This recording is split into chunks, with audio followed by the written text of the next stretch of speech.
Pandas gehören aufgrund ihres niedlichen Aussehens und ihres liebenswerten und verspielten Wesens zu den beliebtesten Bärenarten der Welt.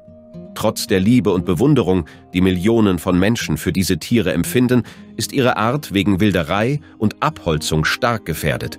Deshalb gibt es Erhaltungsprogramme auf der ganzen Welt, um die Population dieser bezaubernden Wesen zu vergrößern. Doch in einem dieser Schutzprogramme ist etwas Erstaunliches passiert.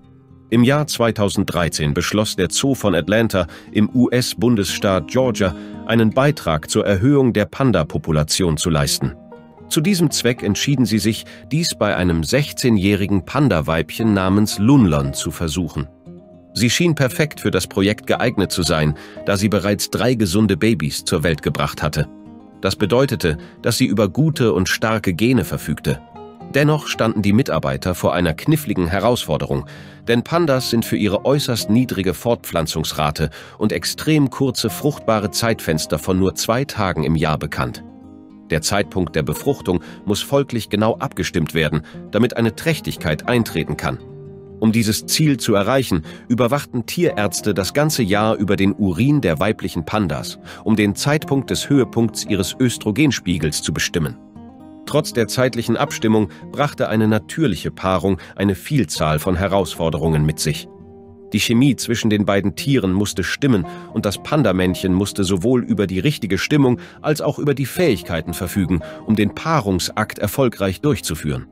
In Gefangenschaft lebende Pandas waren oft unerfahren und verunsichert, wenn es darum ging, das Weibchen angemessen zu umwerben und zu begatten. Wenn sie desinteressiert sind oder ein anderes Detail nicht passt, muss man ein ganzes Jahr warten. Deshalb entschieden sich die Tierpfleger für eine künstliche Befruchtung, um sicherzustellen, dass das Weibchen die besten Chancen hatte, gesunden Nachwuchs zu bekommen. Sie nutzen die DNA von Lunlun und die eines 15-jährigen männlichen Pandas namens Yang Yang, der bereits die 3 anderen Babys von Lunlun gezeugt hatte. Nach dem Eingriff überwachten die Tierpfleger Lunlun genau, in der Hoffnung, Anzeichen einer Schwangerschaft zu entdecken. Bedauerlicherweise neigen Pandas zu Scheinschwangerschaften, bei denen ihre Hormone und ihr Verhalten sich verändern, sodass es so aussieht, als sei das Tier schwanger, obwohl es das nicht ist. Sie haben eine komplexe Biologie, erklärte Lane Valentine, Leiter eines Panda-Programms in einem britischen Zoo. Es gibt einen Pseudo-Schwangerschaftsfaktor, weshalb die Verwendung von Hormonen als Schwangerschaftsanzeichen bei Pandas nicht zuverlässig ist. Stattdessen sind andere Tests notwendig. Für eine aussagekräftige Prognose entschieden sich die Tierärzte, das Panda-Weibchen mittels Ultraschall zu untersuchen. Glücklicherweise war dies der Fall und die Tierärzte konnten, wenn auch nur leicht, die Anfänge eines Panda-Fötus erkennen. Als die Nachricht von Lunluns erstaunlicher Schwangerschaft sich im gesamten Zoo verbreitete, war die Freude überwältigend. Alle konnten es kaum erwarten, das neue Jungtier zu sehen.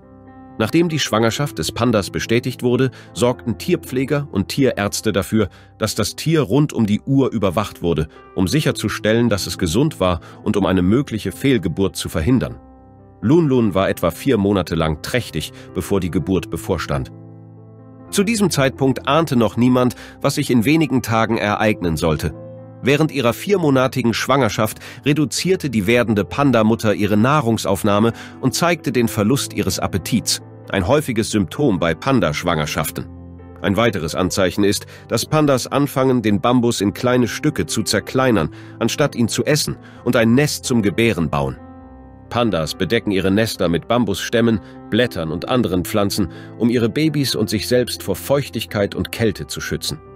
Deshalb stellte das Zoopersonal genau diese Materialien im Gehege zur Verfügung, um die Pandadame bei ihrem natürlichen Verhalten zu unterstützen. Als Lunlun schließlich begann, ein Nest zu bauen, wurde den Mitarbeitern klar, dass es nicht mehr lange dauern würde, bis das Baby kam. Einen Monat vor der Geburt beschlossen die Pfleger im Zoo von Atlanta, eine Panda-Kamera einzurichten. So konnten sowohl die Mitarbeiter als auch die Öffentlichkeit Tag und Nacht ein Auge auf Lunlun werfen, um den besonderen Moment der Geburt mitzuerleben. Am 15. Juli 2013 setzten bei Lunlun schließlich die Wehen ein. Das Panda-Weibchen ließ sich in ihrem Nest nieder und begann zu gebären. Wenige Augenblicke später kam ein winziges, kahlköpfiges und blindes Baby zur Welt. Die Pandamutter hob ihr Baby sofort auf und begann es sauber zu lecken. Sie lehnte sich mit dem Rücken an die Wand ihres Geheges und begann fröhlich, sich um ihr neues Baby zu kümmern. Zu diesem Zeitpunkt ahnten die Mitarbeiter nicht, was sie in den nächsten Stunden erwartete. Während sich die Pandamutter um ihr Junges kümmerte, begann sie plötzlich, sich zu bücken und erneut zu pressen. Augenblicke später wurde ein zweites winziges Baby geboren. Die Tierpfleger waren schockiert.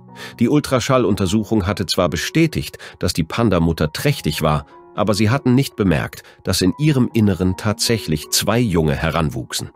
Zwillinge sind bei großen Pandas zwar nicht ungewöhnlich, aber sie sind einem größeren Krankheits- und Todesrisiko ausgesetzt als allein geborene Jungtiere. Das liegt daran, dass sie sich die Nährstoffe im Mutterleib und auch die Milch ihrer Mutter teilen mussten. Darüber hinaus kann es vorkommen, dass eine Pandamutter eines der Babys ablehnt und sich ganz auf die Aufzucht des anderen konzentriert. In diesem Fall müssten die Tierpfleger eingreifen und versuchen, das Panda-Baby selbst aufzuziehen. Glücklicherweise schien dies bei Lunlun nicht der Fall zu sein, denn sie kümmerte sich mit Freude um ihre beiden Babys. Der Zoo berichtete, dass beide Panda-Babys weiblich waren. Mit dieser Nachricht ergab sich die große Möglichkeit, dass sich die Art des Pandas erholen könnte. Denn je mehr Weibchen es gab, desto größer war die Chance auf mehr Schwangerschaften und mehr Babys. Es bleibt zu hoffen, dass auch sie in Zukunft eigene Babys bekommen und dazu beitragen, die Population der Pandas wieder zu stärken. Wenn dich diese Geschichte genauso berührt hat wie uns, solltest du dir dieses Video ansehen. Ein Mann hilft einem weinenden Eisbär. Wenige Minuten später passiert etwas Unglaubliches. Klicke hier, um die ganze Geschichte zu erfahren.